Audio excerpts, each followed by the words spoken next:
Dans cette vidéo, il est question du concerto pour piano numéro 1 de Ludwig van Beethoven. Je t'explique l'essentiel sur l'œuvre et sur le compositeur. Ludwig van Beethoven était un pianiste et un compositeur hors pair. Ses 5 concertos pour piano font partie des œuvres les plus importantes de ce genre. Ils illustrent son évolution du style classique vers son propre langage musical, unique en son genre. Le concerto pour piano numéro 1 en Do majeur, op. 15, est l'un des premiers concertos écrits par Beethoven. Beethoven a composé son concerto pour piano numéro 1 entre 1796 et 1797. Bien qu'il soit connu comme son premier concerto pour piano, il a été composé après le concerto pour piano numéro 2 en si bémol majeur, op. 19. Beethoven a dédié ce concerto à son élève, la comtesse Anna Louise von Keglevik. La première représentation eut lieu à Prague en 1798, Beethoven lui-même jouant le rôle de soliste. Le premier mouvement commence par un puissant allegro con brio. L'orchestre présente d'abord le thème principal. Le piano intervient ensuite avec un solo virtuose et varie ce thème.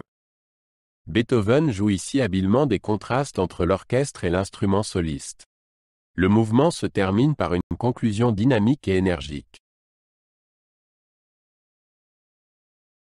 Le deuxième mouvement, un largo, est un mouvement calme et lyrique. L'orchestre commence par une douce mélodie qui est reprise par le piano. Beethoven utilise ici des harmonies expressives et une structure claire. La musique transmet une atmosphère paisible et rêveuse. Le mouvement se termine par une conclusion douce et tendre. Le troisième mouvement, un rondo, commence par un joyeux allegro scherzando. Le piano présente le thème principal, qui est accompagné de variations rythmiques.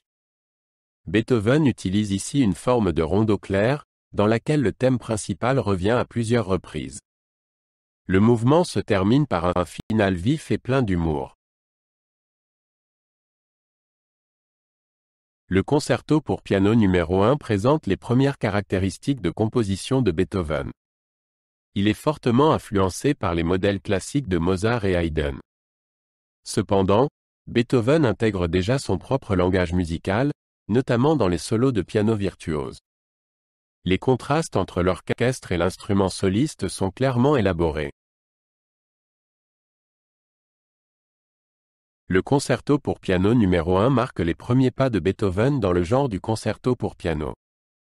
Il montre sa capacité à remplir les formes classiques d'une voix propre et distinctive. Ce concerto est un jalon important dans son développement en tant que compositeur et pianiste.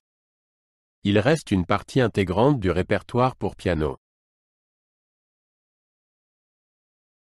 Le concerto pour piano numéro 1 était déjà apprécié du vivant de Beethoven. Les critiques louaient sa virtuosité et sa profondeur musicale. Aujourd'hui, il est considéré comme l'un des plus importants concertos pour piano de l'époque classique.